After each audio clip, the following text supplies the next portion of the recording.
அன்பு தோழிகளை மோர் குழம்பு இன்னைக்கு வைக்க போகிறோம். 1 ஸ்பூன் துவரம்பருப்பு, 1 ஸ்பூன் பச்சரிசி, ஜீரகம் ஒரு 1/2 ஸ்பூன், ஒரு 4 வரமிளகாய், 4 பச்சை மிளகாய், தேங்காய் ஒரு 1/2 மூடி, இதெல்லாம் போட்டு இதில் அரைச்சிப்போம். துவரம்பருப்பு ஜீரகம் எல்லாம் போட்டு அரைச்சிப்போம். தயிரை வந்து மிக்சியில் போட்டு அடித்து வச்சுருக்கோம். ஹலோ தோழிகளே, இப்போ மோர் குழம்பு வந்து தாளிக்கலாம். எண்ணெய் ஒரு கரண்டி,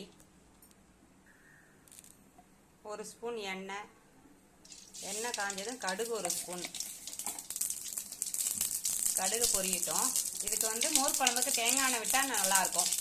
நாங்கள் வந்து கடலை எண்ணெய் தான் விடுறேன். எங்கள் ஆத்தில் தேங்காய் எண்ணெய் பிடிக்காது குழந்தைங்களுக்கு. கடுகு தாளித்ததும் வரமிளகா ஒரு 4 கிள்ளி போட்டிருக்கேன்.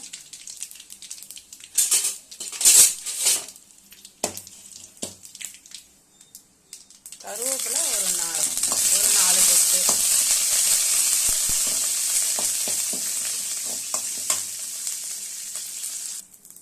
கருவேப்பிலாம் பொரிஞ்சு எடுத்து அரைச்சி வச்ச தேங்காய் விழுது, தேங்காய் ஜீரகம் வரமிளகா விழுது, இதை மட்டும் ஒரு கொதி விடுவோம்.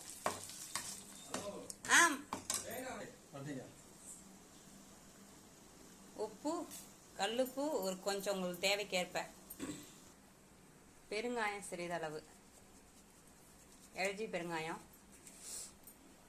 இந்த தேங்காய் விழுந்து ஒரு கொதி வந்ததும் பாருங்கோ, இப்படி கொதி வந்தது. தேங்காய் விழுந்து கொதி வந்ததும் மோர் எடுத்து விட்டுறலாம். மோர் விட்டதும் ஒரே ஒரு கொதி வந்ததும் ஆஃப் பண்ணிடலாம். மோர் குழம்பு ரெடியாக எடுத்து பாருங்க, பொங்கி வருது. ஒரு கொதி வந்ததும் ஆஃப் பண்ணிடலாம். 4 கருவேப்பிலையை கொத்த போட்டு 4 கருவேப்பிலை போட்டு. நன்றி.